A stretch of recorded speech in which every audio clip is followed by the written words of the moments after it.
Hello students. तो आज हम पढ़ेंगे क्लास 8 की एनसीईआरटी साइंस बुक का chapter second microorganism friend and foe. मतलब एक तो वो माइक्रो ऑर्गेनिज्म है जो हमारे फ्रेंड्स हैं, दूसरे फो मतलब ओपोनेंट या एनिमी दुश्मन। You have seen several kind of plant and animal. However, there are other living organisms around us that we normally cannot see. आपने सारे living organism देखे हैं, लेकिन उनमें से कुछ ऐसे होते हैं जो हम देख नहीं सकते, और उनको हम क्या बोलते हैं? माइक्रो ऑर्गेनिज्म और microbes. For example, you might have observed that during rainy season most moist bread get spoiled and its surface get covered with a grey white patches. आपने देखा हो कि जनरली रेनी सीजन्स के अंदर जो नम bread होती है, मतलब हल्की गीली होती है, उसका सरफेस क्या हो जाता है? ग्रेइश वाइट पैचेस में कवर हो जाता है. ये किस वजह से होता है? कभी आपने उसको, जब आपके घर में रेनी सीजन के अंदर ब्रेड इस कलर की हो जाए, तो आप अगर मैग्नीफाइंग ग्लास यूज़ करके देखेंगे तो आपको उसके ऊपर छोटी छोटी कोई चीज़ दिख सकती है कि किस वजह से वो बनी हुई है जनरली. तो आप उसको देख सकते हैं कि आप यहाँ देखें कि इस टाइप का आपको फिगर देखने को मिलेगा ब्रेड के ऊपर कि वाइट ग्रेइश कलर का अपीयरेंस. तो ये किसकी वजह से होता है? ये एक फंगस की वजह से होता है. हम आगे इसको देखेंगे. अब चलते हैं हम आगे. इसमें 2-3 एक्टिविटीज़ दी हैं, जैसे कि आपको पानी को पॉन्ड में से इकट्ठा करने के बाद उसको रख देना है और उसमें देखना है पानी के अंदर कौन कौन से माइन्यूट माइक्रो ऑर्गेनिज्म हैं सन के अंदर, या कौन कौन से पार्टिकल उसमें तैर रहे हैं, या सॉइल को देखना है कि उसमें कौन कौन से माइक्रो ऑर्गेनिज्म हैं. These observations show that the water and the soil are full of tiny organisms, though all of them fall into a category of microbes. These organisms or microbes are small in size. They cannot be seen with our unaided eye. Some of these such are the fungus that grows on a bread. कुछ ऐसे ही micro organism जो bread के ऊपर grow होते हैं, हम उनको क्या बोलते हैं? फंगस बोलते हैं.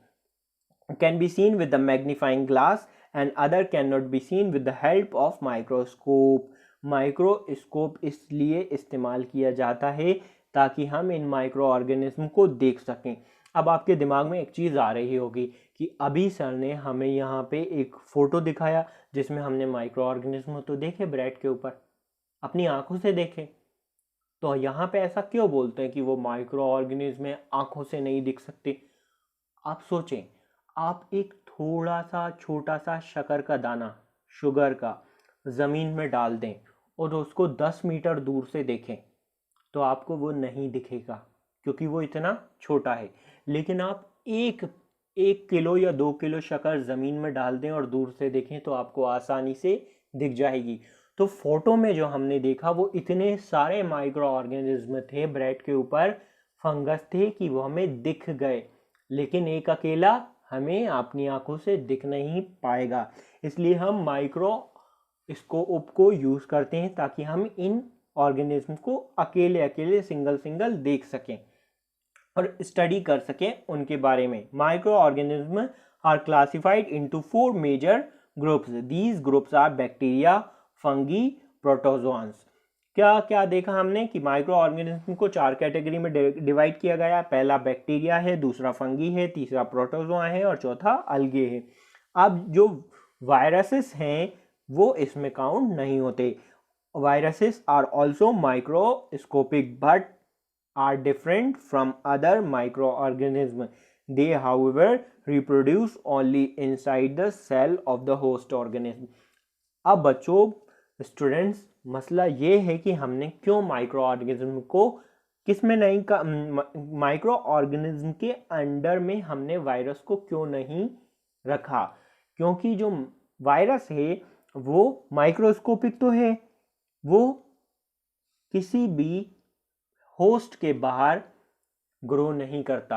मतलब जब भी वो सराउंडिंग में वायरस प्रेजेंट है वो मरा हुआ होता है, लेकिन जैसे भी किसी ऑर्गेनिज्म के अंदर पहुंचता है, वो प्लांट के अंदर, एनिमल के अंदर या ह्यूमन बीइंग के अंदर, तो वो रिप्रोड्यूस करने लगता है, मतलब लिविंग बीइंग बन जाता है. तो ये ऐसा चमत्कार की तरह होता है कि बाहर तो मरा हुआ है, डेड है, अंदर जाके लिविंग बन गया। इसलिए हम उसको काउंट नहीं करते, किसमें, माइक्रो ऑर्गेनिज्म के अंदर। उसको एक अलग सेपरेट टॉपिक में स्टडी किया जाता है, वायरसेस को सेपरेटली। फंगी, बैक्टीरिया और प्रोटोजोआन और अलगे बाहर भी लिविंग होते हैं और अंदर भी लिविंग। तो ये एक मेजर डिफरेंस है जिसकी वजह से वायरसेस को हमने माइक्रो ऑर्गेनिज्म से अलग रखा है। कॉमन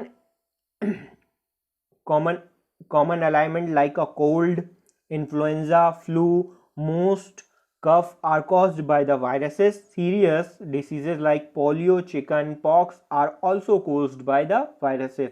जैसे कि कॉमन कोल्ड, नज़ला ज़ुकाम या इन्फ्लुएंजा, फ्लू, या आपने देखा होगा ये सारी, जैसे कफ होना, खांसी होना, ये सब किस वजह से होता है, वायरस की वजह से। और कुछ खतरनाक बीमारियां जैसे कि पोलियो और चिकन पॉक्स भी वायरस से ही होता है, लेकिन इन सब को हम सेपरेटली पढ़ते हैं। लेकिन जब बीमारियों की बात आएगी तो हम उसको थोड़ा बहुत देखेंगे। डिसीज लाइक डिसेंट्री, डिसेंट्री मतलब अमोबिक डिसेंट्री, पेट में दर्द होना, कब्ज होना या डायरिया टाइप की कंडीशन होने को हम डिसेंट्री बोलते हैं।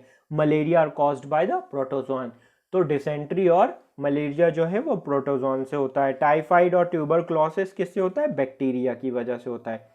तो हम देखेंगे कि भाई साहब बैक्टीरिया कैसा दिखता है, फंगी कैसी होती है, प्रोटोजोआन और अलगे और वायरस कैसे होते हैं। तो ये जो आपकी बुक में एक फोटो दिया है, रेड रेड कलर के लंबे लंबे कैप्सूल टाइप के बैक्टीरिया, ये किस टाइप के, इनको क्या बोलते हैं, ट्यूबरक्लोसिस। ट्यूबरक्लोसिस वो बैक्टीरिया होते हैं जो टीबी कॉज करते हैं। अलग अलग टाइप की टीबी होती है, ब्रेन होती है, बोन होती है, लंग की होती है। जनरली सबसे ज़्यादा कॉमन ट्यूबरक्लोसिस जो होता है वो लंग का होता है। और दूसरे टाइप का वाइट कलर का जो बैक्टीरियास आपको रॉड शेप के दिख रहे हैं वो क्या है, लैक्टोबैसिलस। इनका काम क्या होता है बच्चों, ये दूध को दही बनाते हैं, मिल्क को कर्ड। ये बैक्टीरियास आपको दही के अंदर आसानी से देखने को मिल जाएंगे। तो दो टाइप के बैक्टीरिया हमने देखे। अब आते हैं क्लेमाइडोमोनास के ऊपर। ये जो गोल गोल टाइप का आपको दिख रहा है कि एक बॉल है और उसके ऊपर रिबन बना है, तो समझ लें ये क्या है, क्लेमाइडोमोनास। और स्पाइरोगारा एक तरह का, क्लेमाइडोमोनास और स्पाइरोगारा दोनों किसके एग्जाम्पल है बच्चों, अलगे के। तो बात ये समझने है कि जब तक बॉल के ऊपर रिबन बना है तो ये समझ लें कि क्या है, ये क्लेमाइडोमोनास। और अगर एक लैडर है, मतलब एक सीढ़ी बनी है और उसमें जिगजैग जिगजैग जेड के फॉर्म में एक लैडर बनी है जो जेड स्टाइल में हो, मतलब जिग जैग स्टाइल में बनी है, तो वो स्पाइरोगायरा है। ये दोनों अलगे के मेंबर हैं। अब आते हैं प्रोटोजोआन, जिसका कोई शेप नहीं, वो अमीबा है। मतलब जिसका कोई, आपने वो एक डायलॉग सुना था ना, जिसका कोई नहीं उसका खुदा है यारो, वैसे ही जिसका कोई शेप नहीं बच्चों, वो क्या है, अमीबा। वो किसी भी शेप का होता है, उसका कोई फिक्स्ड शेप नहीं होता। और फिर उसके बाद दूसरा प्रोटोजोआन यहाँ मेंशन है, उसका नाम क्या है बच्चों, पैरामीशियम। पैरामीशियम को आप आसानी से याद रख सकते हैं, जैसे कि आपकी स्लीपर या आपकी शू की जो बेस है उस शेप का पैरामीशियम होता है। अब ये देखें फंगी के एग्जाम्पल में क्या है, ब्रेड माउल्ड है, पेनिसिलियम है और एस्परजिलस है। यहाँ समझ लें कि जो फंगी है वो फंगी का एग्जाम्पल पेनिसिलिन है और प्रोटोजोआन का एग्जाम्पल पैरामीशियम है। तो पी सेम होने की वजह से बच्चे कुछ कंफ्यूज भी हो जाते हैं। तो ब्रेड माउल्ड कैसा है, ये जैसे आपने देखा होगा कि गोल्फ खेलते वक्त जो हम नॉब के ऊपर बॉल रखते हैं उस टाइप का ये ग्रो होता है प्लांट की तरह। ये ब्रेड माउल्ड है जिसको यीस्ट बोलते हैं, ये एक तरह की फंगी होता है। ये फंगी के एग्जाम्पल है ब्रेड माउल्ड, या इसका बायोलॉजिकल नेम बच्चों यीस्ट होता है। अब आपको एक गुलदस्ते के फॉर्म में या बुके के फॉर्म में जो स्ट्रक्चर दिख रहा है, याद करने के लिए आप ये समझ लें कि ये क्या है, पेनिसिलियम। और जो सनफ्लावर के फॉर्म में है वो एस्परजिलस। तो इन शेप्स के फॉर्म में आप इनको आसानी से याद कर सकते हो। अब आते हैं वायरस पे। तो जो बुक में आपके दो वायरस दिए हैं, एक ये बैक्टीरियोफेज है जो रोबोट की तरह दिख रहा है, इसके पैर हैं, ऊपर सर है, और एक ये नेक है, ऐसा ही ये दिखता है। बैक्टीरियोफेज उस वायरस को बोलते हैं जो बैक्टीरिया के ऊपर रहता है, मतलब ये बैक्टीरिया के ऊपर जाता है, उसके ऊपर रहता है। जैसे कि जानवरों के ऊपर कुछ क्या हो जाती हैं, बग्स हो जाती हैं, मतलब जिसको हिंदू में आप बोलते हैं, हिंदी में क्या बोलते हैं, जुएं हो जाती हैं, या कुछ अलग तरह के कीड़े मकोड़े। वैसे ही ये क्या रहता है, बैक्टीरिया के ऊपर जाके पैरासाइट हो जाता है, रहता है और उसके सिस्टम्स को यूज़ करके ग्रो करता है, मल्टीप्लाई करता है। और दूसरा जो बैक्टीरिया दिख रहा है ये एडिनोवायरस है। एडिनोवायरस का नाम आपने सुना है ना। वो क्या करता है, एड्स कॉज करता है, जो एक बहुत हार्मफुल बीमारी है जो उसका क्योर मौजूद नहीं है। Where do micro organism live. अब आपसे कोई पूछ सकता है कि माइक्रो ऑर्गेनिज्म कहाँ रहते हैं। तो माइक्रो ऑर्गेनिज्म हर जगह हैं, हर जगह प्रेजेंट है। ओमनी प्रेजेंट शब्द यूज किया जाता है इनके लिए, मतलब माइक्रो ऑर्गेनिज्म हर जगह रहते हैं। माइक्रो ऑर्गेनिज्म में भी single cell like a bacteria, some algae and protozoan or multicellular such as many algae and fungi। अब या तो सिंगल सेल के हो सकते हैं, या तो माइक्रो ऑर्गेनिज्म जो है वो या वन सेल के बने हो सकते हैं या एक से ज़्यादा सेल के। वन सेल के बैक्टीरियाज होते हैं और एक से ज़्यादा सेल के algae या प्रोटोजोन्स होते हैं, या आप देख चुके हैं। ये कहाँ रहते हैं, ऑल टाइप के इन्वायरमेंट में, ये हर जगह पाए जाते हैं। डेजर्ट से लेके आइसबर्ग तक, सर्दी से लेके गर्मी तक, और खुले से लेके बंद तक, हर जगह माइक्रो ऑर्गेनिज्म पाए जा सकते हैं। तो आपको इसको याद रखने के लिए आप क्या याद रख सकते हैं कि माइक्रो ऑर्गेनिज्म कहाँ पाए जाते हैं। कभी कभी लगता है कि अपुनिच भगवान है। ये डायलॉग आपने सुना होगा कि हम हर जगह मिलते हैं माइक्रो ऑर्गेनिज्म, और दूसरा एक भगवान है जिसकी ताकत हर जगह प्रेजेंट है, और दूसरे हर जगह क्या है, माइक्रो ऑर्गेनिज्म है। माइक्रो ऑर्गेनिज्म एंड अस। अब ये देखेंगे हमारा उनसे क्या ताना बाना मिलता है। Micro organism play an important role in our life. Some of them are beneficial in many way, whereas some others are harmful and cause diseases। कुछ तो हमारे भाई होते हैं और कुछ हमारे दुश्मन, दोस्त होते हैं और दुश्मन। फ्रेंडली माइक्रो ऑर्गेनिज्म के बारे में बच्चों बात करेंगे। Micro organism are used for various purposes. They are used in preparation of the curd. किस लिए यूज होते हैं वो, कर्ड के बनाने के लिए। आपने दही देखा होगा, दही जो है वो किसकी मदद से बनता है, वो माइक्रो ऑर्गेनिज्म की मदद से बनता है। ये दिख रहा है आपको दही, और ये कौन बनाता है, ये माइक्रो ऑर्गेनिज्म बनाते हैं। दूसरा काम माइक्रो ऑर्गेनिज्म क्या करते हैं, ब्रेड बनाते हैं। और ये ब्रेड तो आप भूल ही नहीं सकते, आपका सुबह का ब्रेकफास्ट बिना ब्रेड के कंप्लीट नहीं हो सकता। तो क्या करते हैं माइक्रो ऑर्गेनिज्म, याद रखेंगे, कर्ड को बनाते हैं, ब्रेड को बनाते हैं, और अल्कोहल के प्रोडक्शन में यूज होते हैं। अल्कोहल के प्रोडक्शन में मतलब शराब को बनाते हैं, मदिरा, लिक्वर, जो भी आप बोलते हैं, उसको बनाने वाले भी माइक्रो ऑर्गेनिज्म होते हैं। केक बनाने वाले भी माइक्रो ऑर्गेनिज्म होते हैं। और माइक्रो ऑर्गेनिज्म का और क्या इस्तेमाल होता है, मेडिसिन बनाना, है ना। तो आप ये समझ सकते हैं कि माइक्रो ऑर्गेनिज्म की कितनी इंपॉर्टेंट है आपकी लाइफ में। Microorganisms have been used for the production of alcohol since ages। हजारों साल से हम माइक्रो ऑर्गेनिज्म को किस लिए इस्तेमाल कर रहे हैं, शराब बनाने के लिए, अल्कोहल बनाने के लिए, पार्टी ऑल नाइट करने के लिए। They also used in cleaning up of environment. इनका और क्या काम होता है, हमारे वातावरण को साफ करने का। जैसे आपने देखा होगा, आप कहीं जा रहे होंगे, किसी चीज़ का एक्सीडेंट हो गया होगा, कुत्ता बिल्ली रोड पे पड़े पड़े, कुछ दिनों बाद वो गायब हो जाते हैं। तो ये किसका चमत्कार होता है, ये माइक्रो ऑर्गेनिज्म का, कि उनको खाते हैं और उनको इस फॉर्म में कन्वर्ट कर देते हैं कि वो सॉइल में मिल जाएं। They are also used in cleaning of environment. For example, organic waste, vegetable peel, and some of the animal feces are broken down into harmless, usable substances by the bacteria. And recall, the bacteria are also used in the preparation of the medicine in agriculture. They are used to increase the soil fertility. अब खा के क्या करते हैं, वो plant के parts और animal waste, कचरा वचड़ा खाने के बाद वो क्या करते हैं, सबको इस फॉर्म में कन्वर्ट कर देते हैं सॉइल में। जब वो सॉइल में मिल जाता है तो सॉइल की फर्टिलिटी बढ़ जाती है। Making of the curd and bread. अब हम देखेंगे कि दही कैसे बनता है। Curd contain are several micro organism of these the bacterium lactobacillus promote the formation of the curd. इन जो कर्ड के अंदर बहुत से माइक्रो ऑर्गेनिज्म हैं, लेकिन कर्ड को बनाने वाले वो माइक्रो ऑर्गेनिज्म जो मिल्क से कर्ड बनाते हैं उनको हम लैक्टोबैसिलस बोलते हैं। क्या करते हैं, ये गर्म दूध के अंदर मल्टीप्लाई करते हैं और मिल्क के प्रोटीन को कर्ड बनाने में हेल्प करते हैं। और माइक्रो ऑर्गेनिज्म और क्या काम करते हैं, चीज़ बनाने में हेल्प करते हैं। और अचार जो होता है हमारा माइक्रो ऑर्गेनिज्म बनाने में हेल्प करते हैं। ये सारे, ये देखें कि कर्ड कैसे बनता है, पहले ये भी देख लें।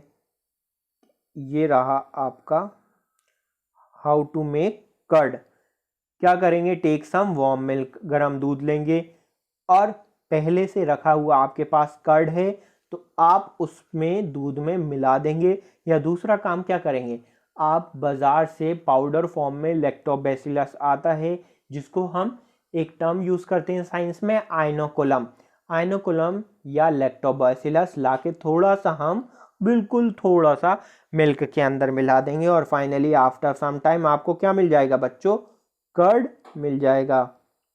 कर्ड मिल जाएगा तो फिर अपन शुरू हो जाएंगे खाना। तो ये बात समझने की है कि कर्ड कैसे बनता है। पहली चीज, पहली कंडीशन अपन को वार्म मिल्क लेना है, क्योंकि वार्म मिल्क में लैक्टोबैसिलस बहुत जल्दी मल्टीप्लाई करता है। और क्या इस्तेमाल होता है, and idlis, rava and bhaturas is also prepared by the curd. आप कैसे बना सकते हैं बिना कर्ड के इडलीस को, रवा को, भटूरेस को। तो ये बात भी समझने की है कि एक चीज़ बनेगी तभी उससे रिलेटेड दूसरी चीज़ें बनेंगी। Bacteria and yeast are also use in the fermentation of rice, idlis and dosa. Idli dosa के अंदर भी आपके बैक्टीरिया का काम आता है। ये रहा हमारा शानदार सा इडली डोसा। ये नहीं मिल पाएगा आपको खाने के लिए अगर बैक्टीरियाज ना होंगे, अगर यीस्ट ना होगा। तो ये बात समझने की है कि हमें समझना चाहिए कि हमारे कितने काम के हैं ये माइक्रो ऑर्गेनिज्म। अगर ये ना हो तो हमें कौन कौन सी चीज़ बिल्कुल खाने को नहीं मिल सकती। ये कुछ एक्टिविटी है जो हम देखेंगे। अब देखेंगे कि अचानक आपने कभी सोचा होगा कि आप ब्रेड खाते हो, ब्रेड के अंदर माइन्यूट माइन्यूट छेद होते हैं, होल होते हैं। वो होते किस लिए हैं, यीस्ट, जो यीस्ट होता है जो फर्मेंटेशन करता है, ये एक फंगस होता है, हमने पहले देखा है। यीस्ट का बायोलॉजिकल नेम बच्चों सैकरोमाइसीस सेरेसी है। ये आप पढ़ेंगे अभी या तो अर्लियर क्लासेस में आपने पढ़ा होगा। यीस्ट क्या करता है, वो रिप्रोड्यूस करता है, वो खाता है शुगर को जो भी आटे के अंदर, फ्लोर के अंदर है, मैदे के अंदर, और कार्बन डाइऑक्साइड को प्रोड्यूस करता है। तो आटे के अंदर से जब वो कार्बन डाइऑक्साइड निकलती है बच्चों तो उसमें से होल बन जाते हैं। जैसे आपने देखा होगा कि बलून को अगर ज़्यादा भर दो, उसमें ज़्यादा हवा होती है तो वो कैसे बलून फटता है और एक होल में से पूरी हवा निकल जाती है। वैसे ही छोटे छोटे होल बन जाते हैं जब गैस, कार्बन डाइऑक्साइड यीस्ट के फर्मेंटेशन की वजह से डव में से निकलती है, मैदा पाउडर में से निकलती है। Yeast produces rapidly and produces carbon dioxide during respiration and bubble of the gases fill the dough and increases its volume। ऐसा कैसे होता है, ऐसे होता है, ये यीस्ट हैं जो शुगर को खा रहे हैं और CO2 पास कर रहे हैं, जिसकी वजह से क्या हो रहा है, हमारे लिए एक पोरस ब्रेड बन रही है जो हम खा रहे हैं। अब commercial use of micro organism, कि हम माइक्रो ऑर्गेनिज्म का कमर्शियल यूज कैसे करते हैं, मतलब व्यापार के लिए इस्तेमाल करने के लिए, बेचने के लिए। Micro organism are used for the large scale production of alcohol, wine, acetic acid मतलब vinegar. Yeast is used for the commercial production of alcohol and wine, मतलब कि हम माइक्रो ऑर्गेनिज्म को कमर्शियली इस्तेमाल करते हैं किस लिए, दारू बनाने के लिए, मदिरा बनाने के लिए, लिक्वर, है ना। तो आप ये देखें कि जनरली जो बार्ले है, बार्ले मतलब जौ, उसको हम इस्तेमाल करते हैं बियर बनाने के लिए, ये दिख रही है आपके सामने। और जो वीट के लिए, वीट से हम जो बनाते हैं वो ये हो जाती है आपकी वाइन। और फिर और क्या करते हैं हम, अब फ्रूट जूसेस का इस्तेमाल करके उनकी फर्मेंटेशन करके हम उससे भी क्या बना लेते हैं, हम अल्कोहल बना लेते हैं। इन सब को इस्तेमाल किया जाता है अल्कोहल बनाने के लिए स्टूडेंट्स। अब देखते हैं,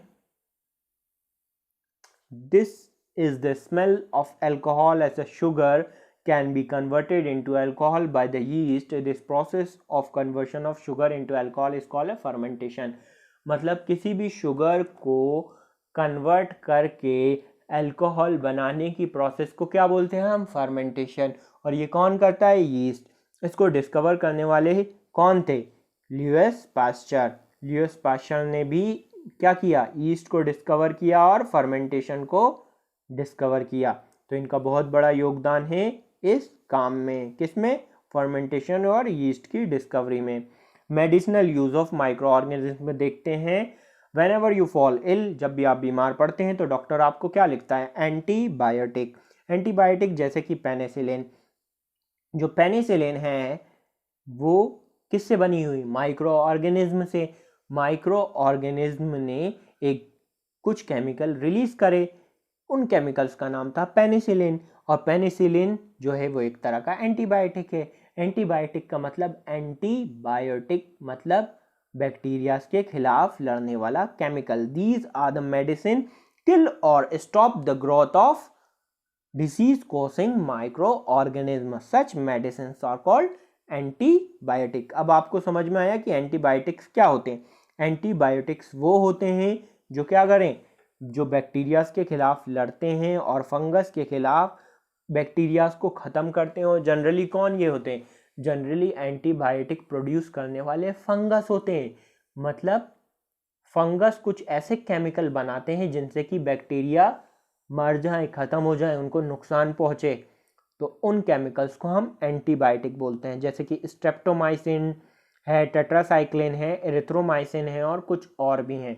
तो आप ये देख सकते हैं कि बैक्टीरियाज को मारने वाला एंटीबायोटिक जो है वो कौन बना रहे हैं, फंगस बना रहे हैं। जैसे यहाँ पे run you fools, it's a captain vancomycin, ये भी एक तरह का एंटीबायोटिक है जो फंगस बनाते हैं और बैक्टीरियाज को ख़त्म करने में हेल्प करते हैं। एंटीबायोटिक की डिस्कवरी किसने करी, अलेक्जेंडर फ्लेमिंग ने। अलेक्जेंडर फ्लेमिंग जो थे 1829 में स्कॉटलैंड में काम कर रहे थे, किस बैक्टीरिया पे, स्ट्रेप्टोकोकस या स्टेफाइलोकोकस बैक्टीरिया में। इस बैक्टीरिया से इंसान और जनरली हॉर्सेस जो होते थे ना, घोड़े, वो बीमार होते थे, उनको बुखार चढ़ता था और उनकी बॉडी में बहुत से दाने निकलते थे और वो इन्फेक्शन की वजह से मर जाते थे। तो क्या देखा अलेक्जेंडर फ्लेमिंग ने, अलेक्जेंडर फ्लेमिंग जब स्टेफाइलोकोकस बैक्टीरिया को पढ़ रहे थे, कि उसमें देख रहे थे, प्रैक्टिकल कर रहे थे कि कैसे ये सारे बैक्टीरियाज इंसान को और जानवरों को मार रहे हैं, तो उन्होंने क्या देखा कि उन्होंने बहुत से बैक्टीरियाज को जो प्लेट में रखे थे, कुछ प्लेट के बैक्टीरियाज मर गए, मतलब जो दूसरों को मार रहे हैं वो खुद मर गए, है ना। तो जब उन्होंने देखा कि ये किस वजह से मरे, तो उन्होंने देखा कि उनकी जो प्लेट थी उनके आसपास फफूंद उगी हुई थी। तो उन्होंने दिमाग लगाया कि इस फफूंद ने, मतलब इस फंगस ने कुछ ऐसा किया है जिसकी वजह से ये बैक्टीरिया मर गए। तो उन्होंने उस पर काम किया और फिर उनको पता चला कि फंगस ने एक केमिकल बनाया जिसका नाम था पेनिसिलिन, जिसने मार दिया किनको, बैक्टीरियाज को। तो बैक्टीरियाज को मार दिया, तो फंगस ने बनाया वो केमिकल किसके खिलाफ, बैक्टीरिया के खिलाफ, तभी से उसका नाम हो गया एंटीबायोटिक। तो आप देख सकते हैं ये कर रहे हैं अपना काम अलेक्जेंडर फ्लेमिंग।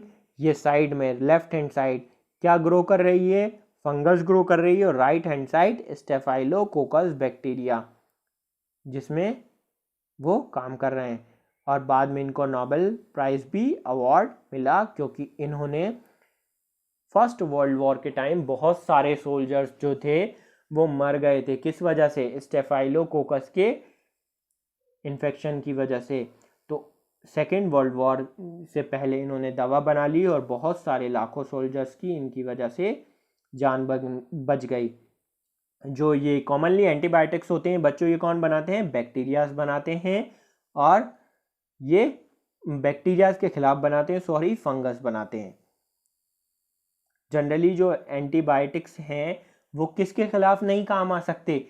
वायरल के खिलाफ। मतलब वो डिसीज जो वायरस के थ्रू होते हैं, हम उसके लिए क्या एंटीबायोटिक नहीं ले सकते। हमें वायरस को से होने वाले डिसीजेस के लिए एंटीवायरल ड्रग लेना पड़ेगी। तो बच्चों आज के लिए बस इतना, मिलते हैं आपसे अगली वीडियो में।